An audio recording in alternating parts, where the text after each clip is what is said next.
Davos లో ముఖ్యమంత్రి Revanth Reddy and ఆయన బృందం మన రాష్ట్రానికి 1,70,000 కోట్ల పెట్టుబడులు తీసుకొచ్చామని గర్వంగా చెప్పుకుంటూ ఉన్నారు.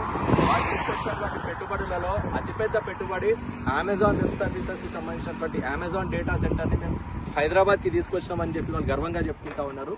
కానీ 2020 సంవత్సరంలోనే కేసీఆర్ గారి హయాంలో అప్పటి మన ఐటీ అండ్ ఇండస్ట్రీ శాఖ మంత్రి అయినటువంటి కేటీఆర్ గారు అమెజాన్ ని మన హైదరాబాద్ నగరానికి మన తెలంగాణ రాష్ట్రానికి అప్పట్లోనే కంపెనీ ప్రతినిధులని కలిసి ఇక్కడ అమెజాన్ డేటా సెంటర్ ని తెలంగాణ రాష్ట్రంలో ఏర్పాటు చేయడం వల్ల వాళ్ళకి కలిగేటువంటి అడ్వాంటేజెస్ అన్ని కూడా ఎక్స్ప్లెయిన్ చేసి అటు చెన్నైకో ఇటు ముంబైకో అటు అహ్మదాబాద్కో గుర్గావ్కో నోయిడాకో పోకుండా ఈ అమెజాన్ డేటా సెంటర్ ని మన తెలంగాణ రాష్ట్రానికి తీసుకొచ్చినటువంటి కృషి చేసినటువంటి మినిస్టర్ మన కేటీఆర్ గారు.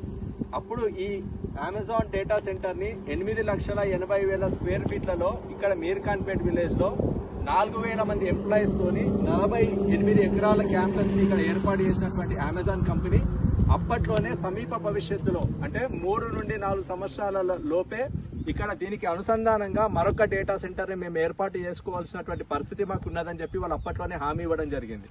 మేము 3 నుండి 4 సంవత్సరాలలోనే మరొక అతిపెద్ద భారీ క్యాంపస్ ని అమెజాన్ కి అనుసంధానంగా మరొక అమెజాన్ డేటా సెంటర్ ని ఇక్కడ ఖచ్చితంగా ఏర్పాటు చేసుకుంటామని చెప్పి వాళ్ళు గతంలోనే ప్రకటించడం జరిగింది. 60,000 కోట్ల పెట్టుబడిని మేమే సాధించుకొచ్చినామని చెప్పుకుంటున్నటువంటి ఈ కాంగ్రెస్ నాయకులు గతంలోనే లైన్డ్ అప్ అయినటువంటి ఈ అమెజాన్ డేటా సెంటర్ ని అమెజాన్ వెబ్ సర్వీసెస్ కి సంబంధించినటువంటి ఈ భారీ పెట్టుబడి గతంలోనే లైన్డ్ అప్ అయింది. బీఆర్ఎస్ ప్రభుత్వ హయాంలో కేటీఆర్ గారు మొట్టమొదటిసారిగా అమెజాన్ కంపెనీకి సంబంధించినటువంటి డేటా సెంటర్ ని మన తెలంగాణ రాష్ట్రానికి తీసుకొచ్చారు. వారు కృషి చేశారు.